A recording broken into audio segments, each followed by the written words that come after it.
Thank you. Can we go to Dean Russell MP for our next question? Thank you, Chair. This is directed to Joe. We've heard earlier about prison inspections, and of course the usual inspection regime isn't being carried out currently. I just want to understand what operational changes have been made to ensure that there's a continued maintenance and in terms of the required standards in prisons, but also with respect to ensuring prisoners can effectively maintain contact with their families. So I know we covered some of this earlier, but I'd love to know what the actual details are behind that operational arrangement, please.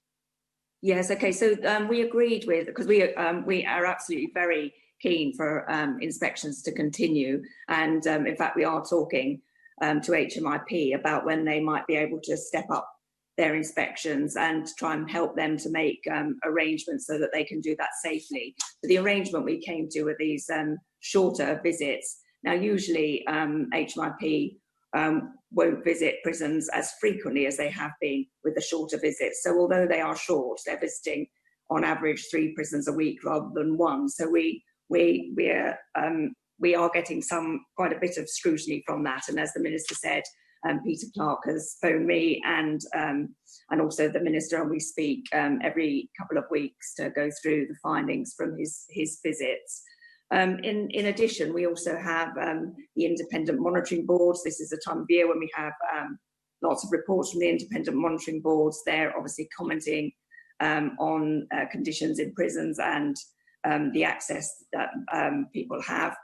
At the moment, the chair of the independent monitoring board is providing fortnightly updates during COVID, particularly on the free helpline that they have available. I also speak regularly with the prison and probation ombudsman, who have continued to investigate complaints and deaths and are looking to open new cases very shortly.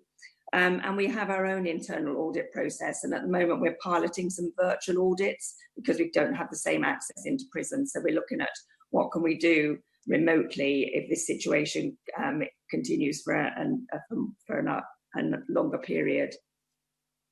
And can I ask, just in terms of the as prisoners are released from prison, what's the assurances to ensure that they've got somewhere to go to, but also in terms of the readjustment back into their family life? Because I imagine that's probably one of the big challenges in the transition during the COVID crisis. Yeah, and we've continued to provide support to people through the gate teams. So we've looked at that throughout this process. And for people who, for example, are at risk of homelessness, we've been introducing that through the gate process 12 weeks before people are released to give us a long run-in to find people suitable accommodation. And we've been doing some very good work with MHCLG and also with DWP, not only to find people housing, but also to provide people with money on release to tide them through until they can access their benefits. So we've been doing all of that through this period to make sure that people are properly supported on release.